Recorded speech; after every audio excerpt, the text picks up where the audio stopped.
Maligayang araw kaibigan, welcome to my channel. Katuruan para sa mag-asawa.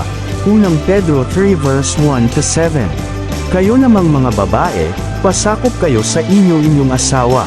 Sa gayon, kung mayroon sa kanila na hindi pa naniniwala sa salita ng Diyos, mahihikayat din silang sumampalataya dahil sa inyong magandang asal.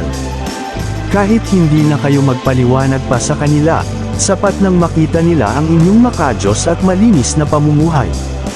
Ang inyong ganda ay huwag maging panlabas lamang tulad ng pag-aayos ng buhok at pagsusuot ng mga gintong alahas at mamahaling damit.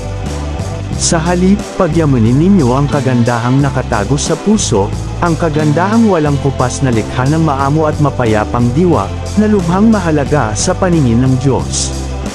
Iyan ang pagpapagandang ginawa noong unang panahon ng mga babaeng banal na umasa sa Diyos. At sila'y nagpasakop sa kanilang mga asawa. Tulad ni Sara, sinunod niya at tinawag na Panginoon ang asawa niyang si Abraham. Kayo rin ay mapapabilang sa kanyang mga anak kung matuwid ang inyong mga gawa, at kung wala kayong anumang kinatatakutan. Kayo namang mga lalaki, unawain ninyo at pakitunguhang mabuti ang inyong asawa, sapagkat sila'y mas mahina. At sila'y kasama ninyong tatanggap ng buhay na kaloob ng Diyos. Gawin ninyo ito upang walang maging sagabal sa inyong mga panalangin.